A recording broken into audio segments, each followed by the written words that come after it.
The first thing I said to my administrative staff when I walked in, some of them had known me a while because there were people I brought with me, and there were people that had, actually I got the job because one person that worked here called me and said, could you please come? And the first thing I said to that group was, as they sat down, and this year we'll have 11 administrators on the campus. That time it was a little bit smaller, we had 9. I said, let me explain that my philosophy is that students are more than a set of test scores. And we're going to push 4 things on this campus. We're going to push academics, we're going to push athletics, we're going to push fine arts, and we're going to push student participation. We want every child involved in something. And I understand that there is a push by the state, and sometimes people like to stand up and tout their test scores, and I have no problem with that. I mean, our test scores are great. But that's not what school is. Our fine arts, we have a nationally known orchestra. They go all over the place. Our choir is invited to so many different things to come sing. Our band will be close to 250 this year. It is growing. They had ones. They're doing very well. Our theater arts department, our dance department, they are all award winning. They are great. Our athletic department, we went to the playoffs in football, volleyball, girls soccer, boys basketball, girls basketball, baseball, softball. Now I'll talk about that in just a second. And we've had, plus track, we have state champions in track, plus the state, our golf went to state, our swimming went to state. We have a great athletic program. And all of those things mean something to different kids. One of our kids right now had, at the beginning of the summer, had narrowed he had been approached by 20 different D1 schools offering him a scholarship. He narrowed it down to 5: Alabama, LSU, UT, Oklahoma, and A&M. So it was not unusual for us to walk around and see Nick Saban in the hall. He was down there visiting with him, to see Tom Herman, to see the different people in the campus, and you'd greet them, and Jimbo was here, Fisher was here. Well, he is going to be an Aggie now, yes. So, but that's part of what he does. And honestly, our academics is very good, but we're doing something to do something different with academics. But first, can you minimize that for me?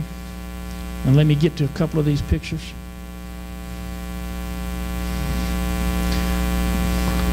I'm going to show you a couple of pictures here, if it'll come up. Now, believe it or not, they are not celebrating their star scores. That is not what they are happy about. I'm going to show you another one. When I came here, the coach was Jimbo Grotenhuis. And Jim died during the second summer he was here. His daughter Lily was not here at the time. She was an 8th grader coming to 9th grade. When he died, he no longer worked here, and UIL sent a letter saying Lily can no longer play here. Now, she had grown up with these kids, but they lived somewhere else. Well, when he died, I taught a girl, Ashley Boyd, who I was also her principal when she graduated. Great lady. She played at OSU. She was on the College World Series, started for them for 3 years, and I called her. And I said, Ashley, I need a coach. And she was coaching, and she said, I'll take it. And I said, it's going to be hard. And she said, I understand, I'll take it. So she came down, and when UIL told us that Lily couldn't play varsity that year, me, my wife, Coach Stump, the Grotenhuises, we went to Austin and appealed. We all went to the board, and it was a group of superintendents. And through the tears, when Lily told them what it meant to her, they allowed her to play. Well, that was 4 years ago. Her dream was to win a state championship with her father. When they won the state championship, she held the picture up and she said, Dad, we did it. Now, you can talk about test scores if you want to, but that means more than any test score will ever mean. Okay? All that being said, I don't know what else we got on here. You also test scores and test in general. Let me see what this one is. That's London. London and Skylar. London is a junior. Skylar is a sophomore. Most of our group is underclassmen. But when standardized testing came in, the most ignored group in schools was actually the middle of the road student. And let me explain. The middle of the road student, we had plenty in place for the lower students. There were programs in place, both state and national. The middle of the road, what sometimes is called the bubble kids, when state testing came in, those you had to get them to pass. So the big push was that. Well, the upper level kids had always been offered upper level classes.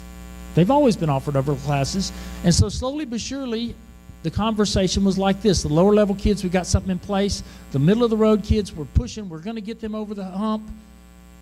The upper level kids, they'll pass. Don't worry about them. That became a conversation. That is not good. In fact, that's horrible. I promise you that this team, the coaches didn't say, we got to get our freshmen and JV kids really doing well. The varsity will take care of itself. Well, your upper level kids are your varsity kids. The upper level academic kids are varsity kids the same way the best athletes are, the same way the best musicians are, the same way the best dancers are. You have to resist not doing something that you should do. When we have coaches, I promise you, even though the varsity athletes, they get credit for a PE class for being in softball. We don't make the softball coaches plan with the PE people. It's different. It's different kids, it's different objectives. So this year, we planned it most of the year, we are doing something different. All of our AP teachers, all of our dual credit teachers will no longer plan with their department. If they're teaching AP calculus, they're not going to be planning with the math department, because honestly, when the math department talks, when the algebra people talk about getting the ninth graders to turn in homework, that is not what the AP calculus teachers are worried about. We are taking all of our AP teachers, we are taking all of our dual credit teachers, they are going to be in their own department. They are a department aside from everyone else. All of their planning will be done together, because their job is not to get them to pass a test. Their job is to get them to learn everything they can in every way they can, and we're going to free them up from meeting with those people, so their meeting time will be with each other. It is a huge push for advanced academics because those kids deserve it. We have a special ed department. We need an advanced academics department. I have assigned Miss LeBlanc, I hired her as her first teaching job. She's written AP curriculum. She's very excited to do it, and all of our teachers are excited. So our big push next year is going to be to maximize those upper level kids the same way we've maximized the lower level kids and the middle of the road kids. Any questions for me? So I'm a little bit bored without all the kids here. It's, yes, Mr. Sitton. Yes, we did. Yes, we did. Matt and Alric were both there. Matt was, they're both classes. Matt was class of 2016, which was a class. And actually, in athletics, the last 3 years, we've had 4 teams that make it to the state semifinals or higher in those. So, and 5 teams in the last 5 years. So we do very well. Carson Edwards could have turned pro if he wanted to. I will expect Matt Wilrott to take his $100,000 signing bonus and play ball in the majors for a little while. Al, I don't know if he's going to do that or not. They're both very good. Anything else? We're very proud of all of our programs. Yes, sir. Mm-hmm.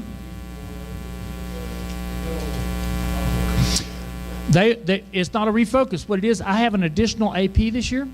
Instead of having 8, I have 9. Those people will now still be meeting in their department. The math people will still be meeting in that department, but the AP people will not be meeting with them. So it actually gives them a greater focus because there's less in that meeting now. Whereas before, when they were meeting with the math department, they might have 26 in the meeting. Now it's going to be less because of that. And also my AP, my assistant principal over math itself, can concentrate more on that particular group. So it's actually a good thing for the middle road kid. So, and actually we do a great job in this state with the middle road kid. That's the reason test scores are as high as they are. So, any other questions? All right, well, enjoy your lunch. Thank you very much. Thank you so much, and thank you for hosting us today. Your agenda says that Sam Schrade is going to come speak with you, but that darn guy thought he needed a vacation and he left today. So we're lucky to have Mark Mitchell here to talk to us a little bit about upcoming workshops. Yay, let's give it up for Mark. He's been busy, hard at work. Thank you. Yes, I am not Sam Schrade. First of all, I want to apologize to Commissioner Moorman. I actually assaulted him earlier in the day. I actually thought he was Garth from behind, and and so nice to meet you. So June is Resiliency Month, and so we've taken this month to really talk to businesses about resiliency and business preparedness. So on June 8th, we hosted a seminar at our offices for disaster insurance. We had a law firm and a public adjuster with a national firm come in and talk to both commercial and residential policyholders about disaster insurance claims, coverage, negotiation, arbitration. And so yesterday we did a coffee talk with Rick Allspaw to talk about specific business resiliency. So if you haven't seen the Facebook video live thing, I just showed up. They did all the technical work. So it was a great story relative to what a business experienced and how they kind of worked through that. And then on June 21st, we're holding another event. And Chris, I don't know if it's at our offices? It's at our offices, 110 West Main Street. And that's going to be more focused on preparedness. It's going to be focused on cloud storage. It's going to be focused on case studies for both small and large businesses. So if you're available and you've got a business and you're concerned about looking down the barrel of a new hurricane season, please attend that event. And I think I covered everything. And so thank you very much. Thank you, Mark. Up next, we have Chris Bush, and he's from the YMCA there, Lake Houston YMCA, and I think he's got some great updates for us, recovering from Harvey. Yes. Everybody doing okay? Oh. Down is forward? So whenever Deborah asked me to come and talk, she had explained to me that she needed somebody really exciting and motivational and high energy, but that person was unavailable for the day. And so you guys are stuck with me, so I apologize. But no, really, we're excited to be here. We're excited to be open, finally. So those of you guys who don't know me, my name is Chris Butch. I serve at the pleasure of the YMCA and the Lake Houston community, as well as the East Montgomery County community. And so honored to be here, honored to be open. I wanted to take this time, whenever I was asked, I want to take this time to just explain to you guys, one, what is the Y been doing over the past 8 months, because I think that there's a lot of confusion, and that the Y hasn't been there and hasn't been continuing to serve the community. And whereas we've had some struggles along the way, we have been there, and we have continued to do some of the things that we continue to do, and we had some struggles along the way, certainly. But the YMCA is here, and the YMCA is now open, and we've taken a step back and evaluated what we did, or what we've been doing, and want to make sure that we set ourselves up for the next 30 years to be a part of this community. So obviously the YMCA was affected from Harvey. So just a couple of pictures here. I don't show you this to be sad. In fact, I show you this because this is a huge opportunity for the Y, and that's how I'm viewing it. It's an opportunity for the YMCA to get better. It's an opportunity for the Y to evaluate what they've done and what we're going to continue to do to be able to be a part of this community. And when I say a part of the community, it's serving the community, getting back to what the YMCA was, out of the doors of the YMCA in the community, and being a part in everything that we do. So this is going to be really hard for you to read. So essentially, really, this is just some facts on the YMCA. I guess the main thing that I want you guys to know is that over the last year, or really the last 8 months, the YMCA has given out in excess of $320,000 back to the community. So even though we were closed and our doors were shut and we were not receiving much money, if any, the YMCA was still financially giving back to the community and serving who we could when we could. The YMCA only brought in $180,000 in donations. So that's a net deficit for us this year, but we were willing to take it because we knew that this was important and it was important to the community, and we wanted to be a part of that. We wanted to show you guys that we were there when you needed us most, and we knew that at the end of the day, when we opened back up, you guys would be there for us. So this just it's going to give you some quick stats. I don't know that you need to read much of this outside of just the numbers at the top. And so a lot of people ask me, like, what have you been doing for the last 8 months? Where do you office, right? My office was in my truck, so it's added a lot of miles. But the YMCA has still been able to do the core of what we are. We were able to continue to do youth sports. We serve over 2,000 kids a year. We open our Insperity Adaptive Sports Complex and have continued to grow our adaptive programming. And this is an old number from last year. It shows 85 adaptive kids in our sports, and we've done one season this year, and we've already far exceeded that number for our adaptive programming. We've been able to do a lot of things and work with Humble ISD. After school care is still thriving. We're serving over 1,400 kids a year in the schools to make sure that we have a safe place and a place where the kids can continue to learn outside of school. So the YMCA has continued to try and find ways to serve, and I think that through the experience of losing our building, this is only going to make us better, and it's only going to make the YMCA a better community organization for each of you. So the plan moving forward, so like, what is the Y doing? And so this is a construction map, and so I mentioned that we open, and we only open in a partial capacity. The YMCA really is operating mainly off of temporary areas at this point. Certainly the pool is a big draw during the summertime, and we've renovated the locker rooms, and we're utilizing our basketball court right now to hold all of the typical fitness equipment and things that we have. And then we have one Group X open. So essentially what we're operating under right now is everything from here to number 6. And actually, we've received a great response thus far, and I'd be willing to bet that if you walked in, you would think it's probably nicer than the YMCA pre-Harvey, only halfway done. So we've really tried to step up our game and make sure that we got a little bit more modern and a little bit nicer for our clientele here. And so this is kind of the plan phase 2. So I guess if there's anything that I want you guys to get out of it is the YMCA, in evaluating what we were doing and how we were serving, we realized that we really kind of had cornered ourselves to serving one specific market, right? We were serving just families or our senior adults, and then some stuff in between. This community is changing. There's younger families moving in. There's different people, and the YMCA's mission is to make sure that we serve all. And we wanted to make sure that we have opportunity for all along the way. And so when we went through the process of developing, we wanted to make sure that we were providing activities and spaces for everyone, regardless of who you are. And so one thing that we've realized that our community wanted or needed was a little bit more boutique fitness is what I would say, and then more spacing for youth.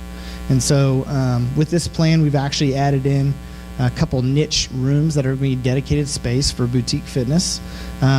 One that will serve more of the mind and body, so hot yoga, aero yoga, bar classes, stuff like that. And then we have one that will be dedicated just to spin, so that you have an entire experience with the LED lights and all of that. And then we also have another room that's going to be a functional space. So functional fitness is a lot like CrossFit or something like that. Typically those programs would bring in a younger clientele. So, and then we expanded our child watch significantly to make sure that we obviously have space for the people we care about most in our building and we want to protect, and added some extra security measures in place compared to the way that we were before. And so one cool feature that we're going to add in is a children's adventure center that's kind of separate from our child watch, in which parents can come and utilize it at any point in time. whether Child Watch is open or closed, and they'll have activities and games in which they can bring their kids. So if there's a rainy day, come to the Y, do some of those things. So it's going to be really great when it's done. We're hoping that will be completed by January 1. We'll see whether or not that happens. But this shows the second floor wellness here. But just kind of, I guess, an overall view, this kind of lumps in some of the stuff for Hurricane Harvey and the YMCA as a whole, citywide, and not just Lake Houston.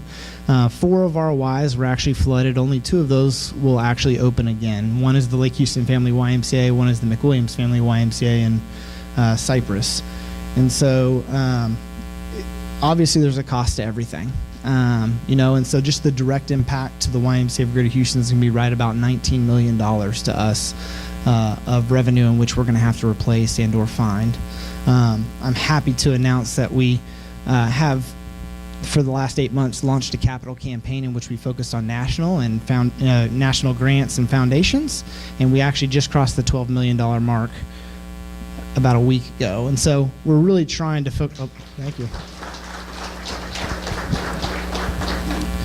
And so we're really trying to focus more nationally right now and see what we can bring in. But eventually there's going to be a time where we want to get the community involved and get your backing and your support. And so I don't know when that is or what it's going to be, but we're hoping we can get as far along as we can before we bring it back to the community. So that's really it. And I'm really glad you guys let me hear. Did y'all have any questions?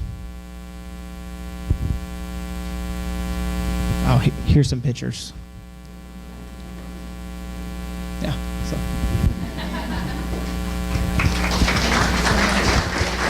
Thank you, Chris. Everywhere I go, I hear about your enthusiasm for the Y, and so we're appreciative for all that you're doing in our community.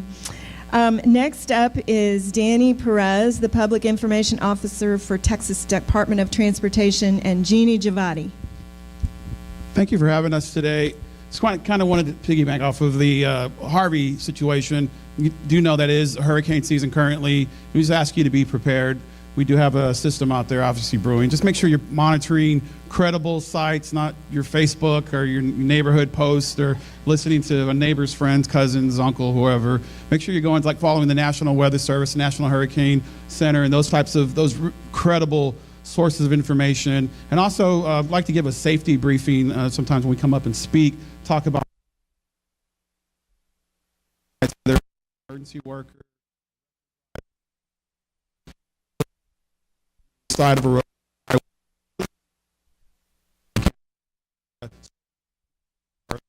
lot of folks getting injured out there, getting hurt, and causing secondary accidents. You have fire departments, police departments working accidents. So working a crash scene out there, and next thing you know, there's a secondary crash because somebody wasn't paying attention. So what we're here for today, we have a lot of great things going on in the Houston district. So we want to talk about impact in this area. That's the 1960 project. So we want to make sure we're giving you an update, let you know what's going on with that. Of course, we have an expert here that has a lot of great information. It's Jeannie Giavatti from our Houston district office. Thank you, Jeannie. I have 2 active 1960 projects, and I'm actually using some slides we used from a recent presentation that the consultant put together. The project is being designed by 2 consultant firms. Like you said, I'm Jeannie Giavatti. I work in consultant contracts administration, and we oversee some consultant contracts projects. So we're going to start with the first project. We call it Echo 1960 West Segment. Segment 1. We're going to go over just briefly what is involved in this project. These are difficult projects, I would say, for designers. Okay, FM 1960 West Segment starts at the intersection of via 1968. And then it continues to just east of Twigsworth Lane. There is I think a bayou right before Twigsworth Lane. So that's the first segment. If you go to the next slide, it is almost 4 miles. It's a predominantly urban setting, although this is a little less urban than the east segment. It's an urban minor arterial, which means it's an urban roadway and it's a very significant road, being an arterial. The existing right-of-way varies from 100 feet to 180 feet. We are buying right-of-way throughout both segments. And right-of-way varies from 150 to 180 feet. The proposed roadway is 6 lanes. It's going to have raised medians, turn lanes, and sidewalks on both sides. Now the raised median, there are already some raised medians out there. It's going to be more because we're not using the flush medians anymore. It's more of a safety thing. And with as many intersections as we have here and driveways, especially the next Senate, we're taking a hard look at everything and trying to improve the safety and looking at where we put median openings, where we put hooded lefts, because we're trying to improve safety. Not only make it a slightly bigger facility, but also a safer facility. Go next, okay. We are going to have storm sewer trunk line on both sides of the roadway for both projects. This particular segment has 6 outfalls, 1 bridge. It was Jordan right before Twinsburg Lane. And then 5 non-bridge class 4, so that means they're not bridge class, they're a little bit smaller. This one requires 4 detention ponds, and the detention ponds are required because we have to mitigate for increased impervious cover. So we have to make sure that the water going in the proposed facility is at the same level or better, we don't want to increase runoff. So that is why we require the ponds. These ponds, they did a schematic level drainage study. They were determined then. We're now in the final design, so we have moved one of the ponds in. We don't have a picture of them, but there's 4 ponds. One we relocated to it was going to take out some businesses. We said, no, we don't like that. So we had to move it to a field and try to take as less frontage as we could. So these are ongoing. I will say that the right-of-way process has begun because we're already environmentally clear, and our right-of-way mapping has been largely done. So we have professional right-of-way people that handle the purchase of right-of-way. So as business owners, you might have been contacted by them already. Okay, you're always ahead of me. As we say, we're going to reconstruct this facility from 5 lanes to 6 lanes, which doesn't sound like a big increase, but we're carefully looking at the channelized left turn lanes, and we're adding a 5-foot sidewalk. The roadway will be 10 inches continuously reinforced concrete pavement with a full base and everything. A lot of storm sewer. We have 1 bridge, shining and pavement markings. We're going to have CTMS, which stands for, help me out, Danny. CTMS is, it's a traffic monitoring system. Smart technology. Yeah, and we're having it put throughout so that we can monitor traffic in real time. If you're familiar with Houston Transtar, that's what we use to monitor our roads. On Houston Transtar, you see the color map. It shows green and red for slow conditions and green for posted speeds, and that's how we monitor the roadways. Through the smart technology, we use cell phone technology, Bluetooth, but we don't track anything. We just track the signals from one point to one point, tells us how fast traffic is moving in that area. So we'll put that throughout the 1960 corridor. Yeah, it should help because we have a lot of signals. We are also doing a very intense study of the intersections. In this particular segment so far, 3 signals are warranted. I think they're replacements. But they're also looking at all the intersections because it's heavy traffic and we want to try to improve the safety. And that's ongoing right now. Of course, with every roadway project, we have traffic control, which we're trying to have as many lanes there as possible during construction. We'll have to do temporary widening, so we're not going down with one lane or whatever. We're gonna try to keep the lanes the same. They may be slightly more narrow, but even the middle lane we're trying to keep. A lot of utilities and geotechnical investigation, you know, at the bridge site and stuff. And I will say that I found out that the first segment, the west segment, is the historical area of the Humble oil field. So we're hoping that doesn't affect us too much, but I've asked for an investigation because we don't want to go in the middle of construction to find out. So we'll see what happens.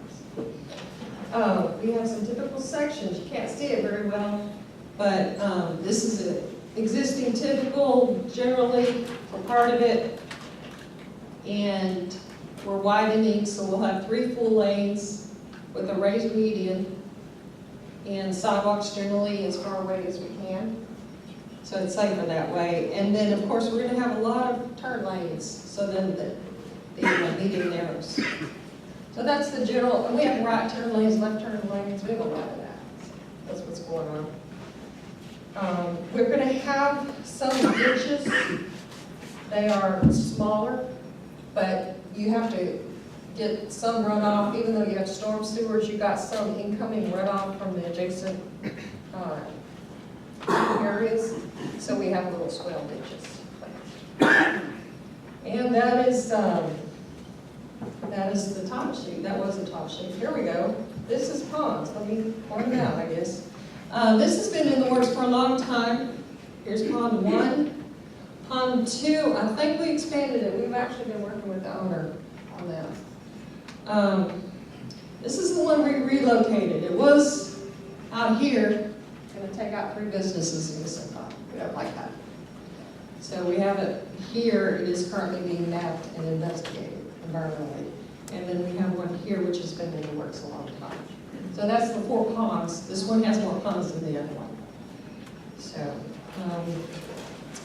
let's see if I can find anything important here. On this particular project, which is mainly just roadway, there's just one Jordan Gully crossing, one water crossing. They are working toward 60% submittal. We have 30, 60, 90. And the 60 is supposed to come in when I get back from vacation late June. I'm going on vacation next week. So the letting says September 2019. It has been pushed further away. It is now May 2020. And I think the reason for that, they didn't tell me, I just saw it, is probably the right-of-way purchase, and the utilities to be adjusted have to be put in the new right-of-way. So that's kind of a combination. You got to buy the right-of-way and then you got to move the utilities. So that's a hard process, and I think that's what caused the delay. But design is going fine. There's a lot of utilities. They list them. Okay. This talks about all the intersections we're looking at. I do know the ones that have met the signal warrant analysis. Right now, PF 1968, which currently has a signal. Woodland Hills Drive has a signal, and Timber Forest Drive has a signal. So, but all the others are also being looked at to see if we can improve safety, and they're still looking at it. Environmental, the project as a whole has been environmentally cleared. Now the ponds, because we had to work out exactly where, they are just now doing the environmental analysis for them, so they're not yet environmentally clear. But it's quite a bit of right-of-way, as you can see. Yeah, that's the preliminary cost estimate, about $52 million. So that's the first segment. Let me try to speed up so let's see everything. The next segment, what we call the east segment, is a little more interesting. I mean, they're both interesting, but it's a little more involved. We're actually past the 60% on this project. And, oh, I forgot to mention, the first segment is being designed by Intech Civil Engineering, Crystal Rosser. The east segment is being designed by IS Engineers. They're technically superb. So, I'm very happy with them. This one picks up where the other one leaves off. We started east of Twigsworth, And we go all the way to the San Jacinto River. We're not touching the bridge, we go right up to it. So that one's shorter in length, but more complex. And I'll get to, you want me to, I'll get to that. Well, this is just contact information. That's the people who designed it. They're superb. This is me. You can always contact me. I get a lot of public calls. I'm used to it. And the engineer who's going to construct it is John Elam. He's out of the Textile Area Office, North Harris Area Office. And yeah, we're past 60%. We're steaming toward 90% on this project.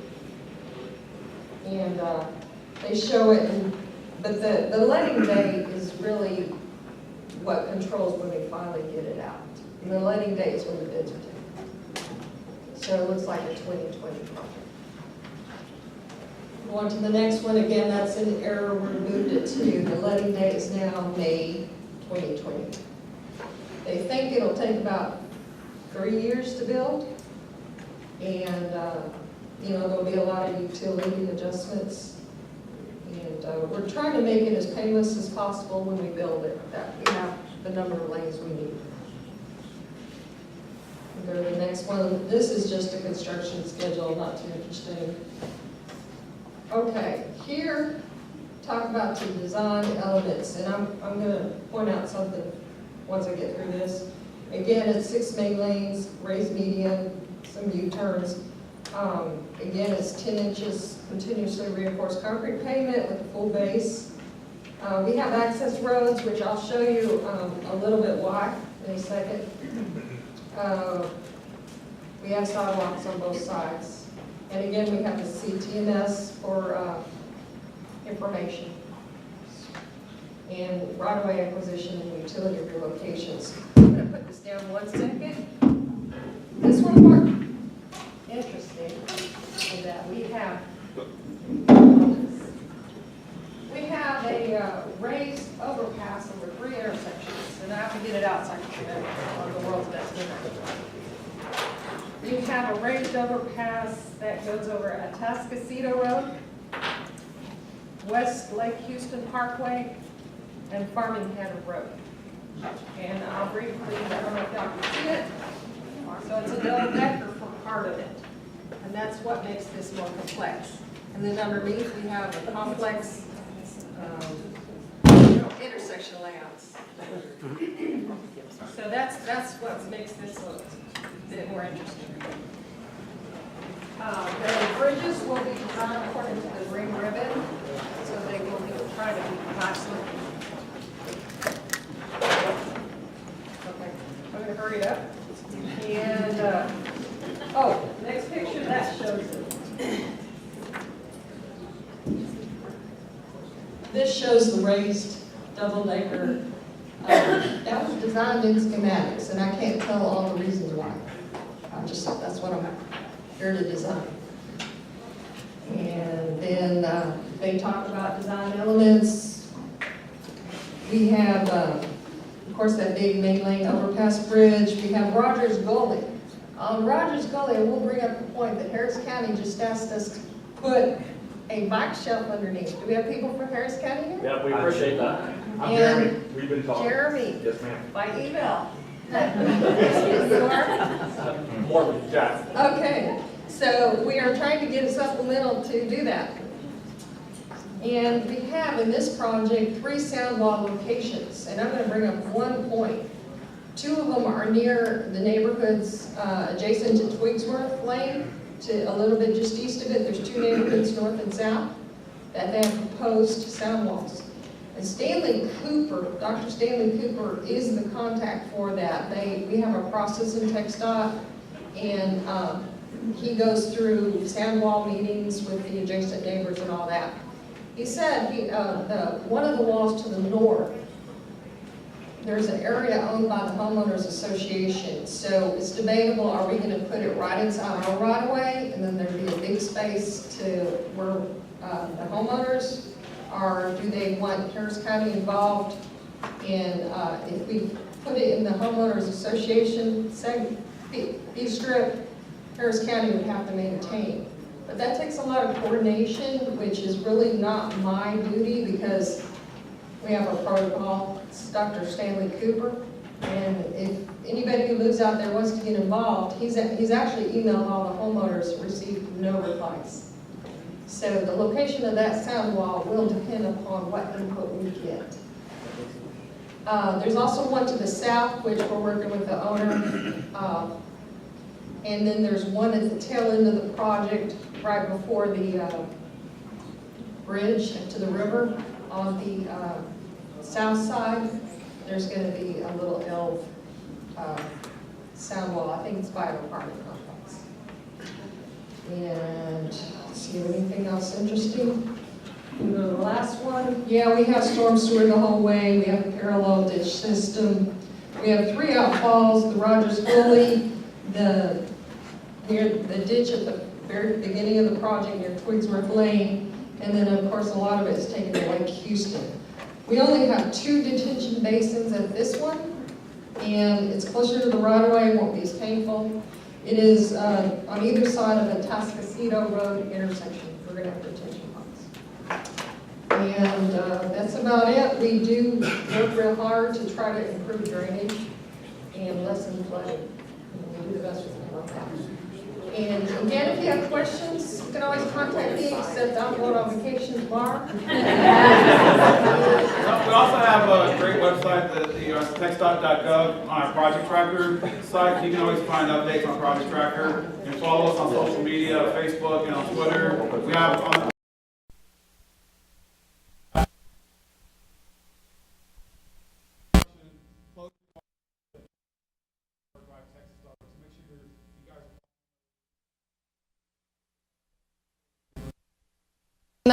All in major facility.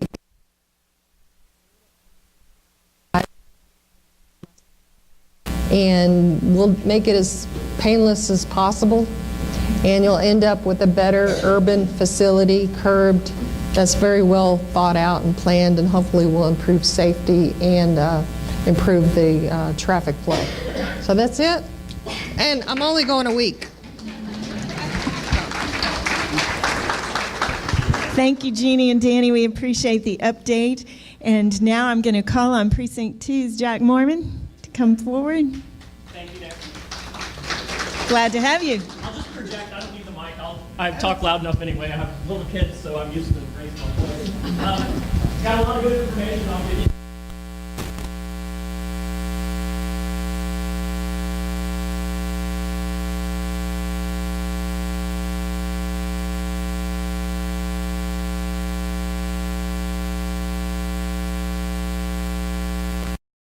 Our flood control, we're going to have a bond election. It's going to be August 25th, so in the middle of the summer. It's a special election. There'll be no other things on the ballot other than flood control bond. That is the 1-year anniversary of Hurricane Harvey, so there's some symbolism there. But we wanted to go ahead and do the election sooner rather than later so we can get these projects going and start moving on some really important, much-needed projects. Right now, we're thinking about a $2.5 billion election. And that'll allow us to do projects in every single watershed across Harris County, all 23 watersheds. And of course, our particular focus is in and around the lake and the San Jacinto River watershed. So we're going to have, right now, we've got about $200 million worth of projects programmed for that watershed. But we need your help, we need your input. Flood control will have a meeting in every single watershed. We've already begun those meetings. There's one tonight that I'm going to. It's not in for this part of the county.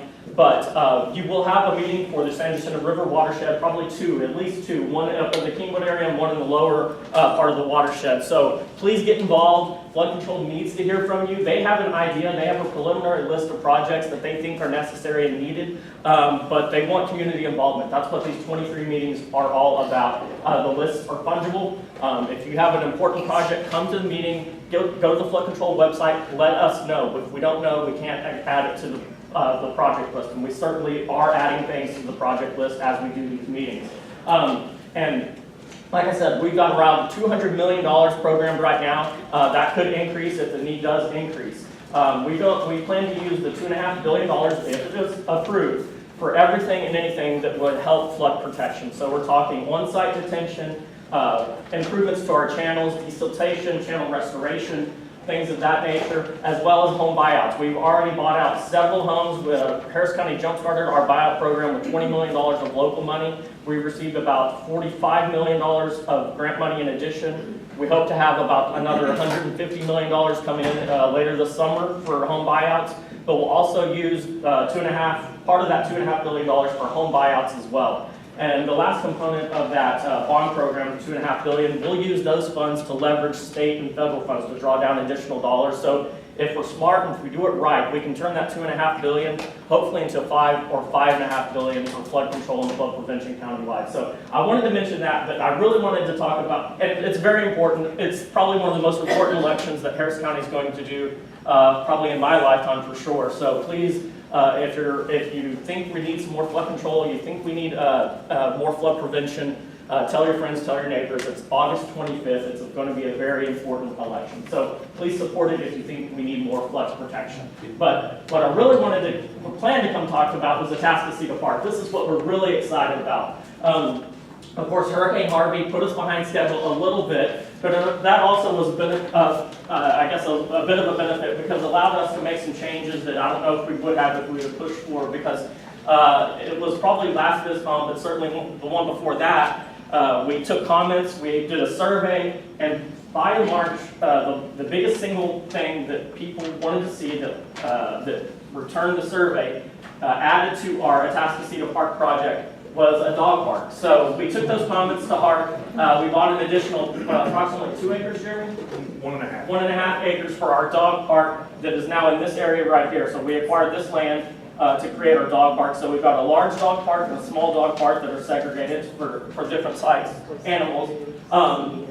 This will be about a $10 million investment in our community between land acquisition and project costs.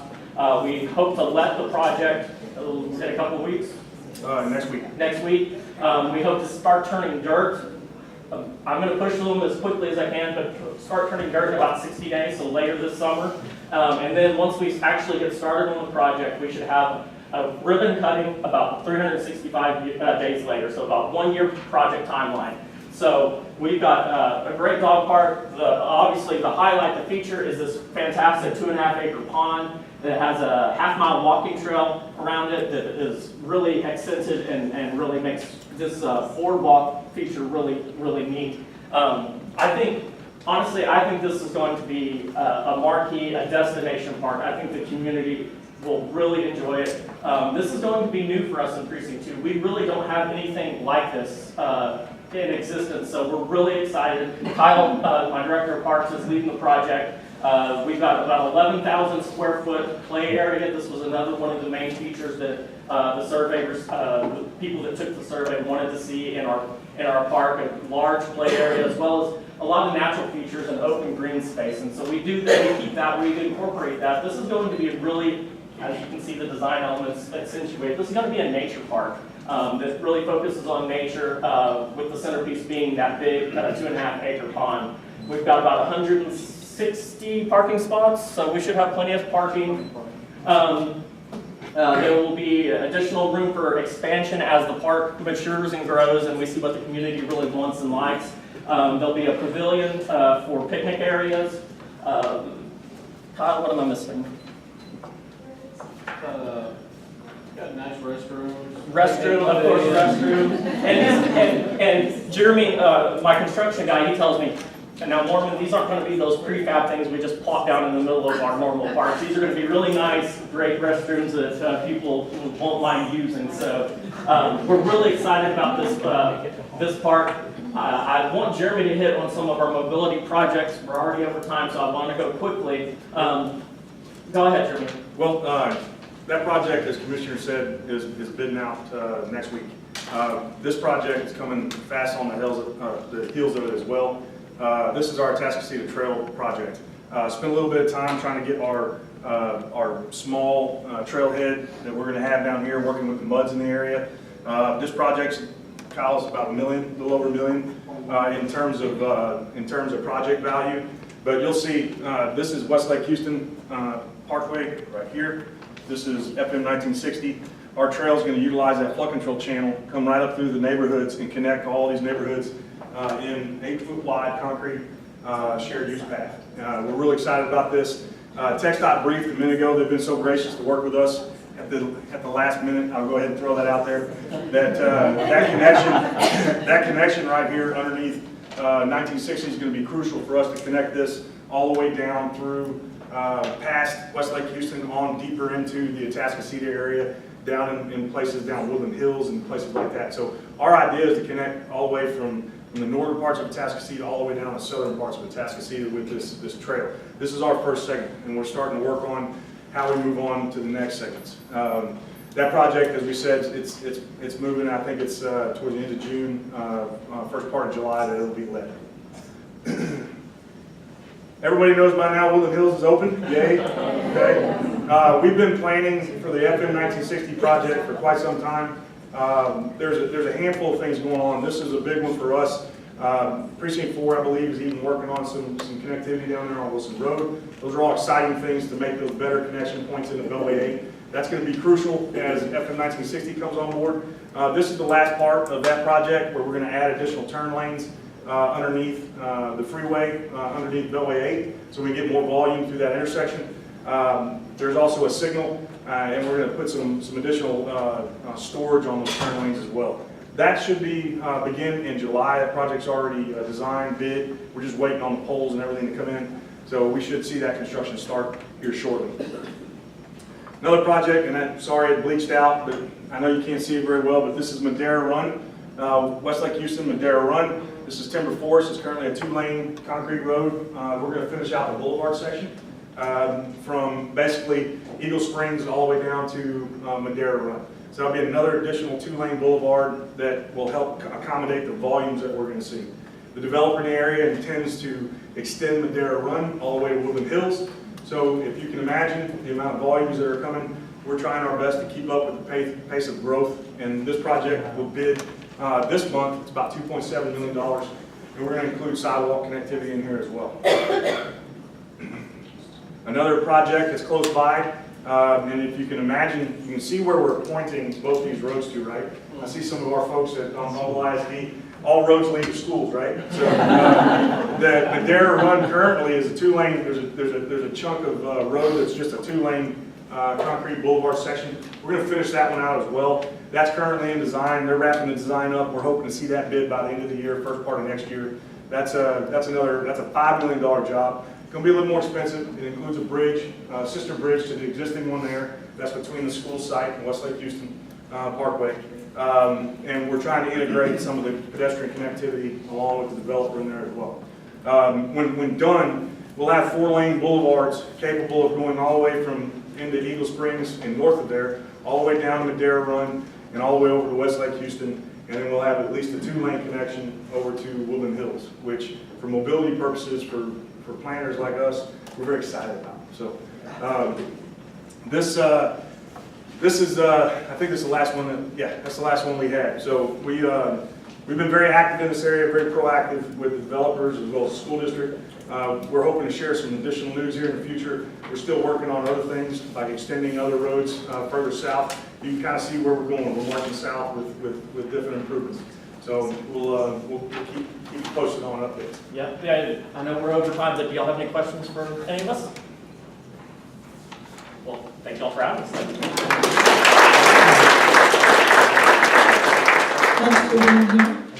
I'm going to ask Ashley Adair to come forward from the American Heart Association. She has an announcement for us today. And if anyone else has any community announcements to make, if you would make your way forward now so that we can go quickly. I'll be super quick. So if I haven't had the chance to meet you, my name is Ashley Adair. I'm the Associate Development Director over the Lake Houston area at the American Heart Association. And so our 2018 Greater Lake Houston Heart Walk is coming up on Saturday, November 3rd. That will be at the Lone Star College in Kingwood. And this year the event is co-chaired by Noelle Cardenas with Memorial Herman that you heard from earlier, as well as Keith Isbell, who's the COO of Rolling Dough, a franchise of Panera Bread. And Keith actually lives out here in the Atascocita community, and so we we are having a happy hour with heart at Mojo Sports Grill on August 15th, and would love for y'all to come out from 5 to 6:30 and learn a little bit more about how to get involved in the Heart Run this year. So August 15th, 5 to 6:30, Mojo Sports Grill. Thank you. Guys, my name is Cassidy Clark. I am the sales manager at Showbiz Cinemas. I am new in the position and recently revamped all of our party packages. And even though it's 95 degrees outside, I just wanted to talk to you real quick about Christmas. And the only reason I do, for those of y'all who saw me last week at the other Bizcom, I had somebody contact me this week, 3 different companies, about booking Christmas parties already. So if you're interested, get with me. I will get you all the information. I build custom packages for everybody. And get your parties booked now because, like I said, I've already had 3 people reach out. So thank you. I think that concludes our program for today. I do thank all of you for being here, and I want to remind you that our next Bizcom for Atascocita will be November 1st. So we'll look forward to seeing you there. We're adjourned. Thank you.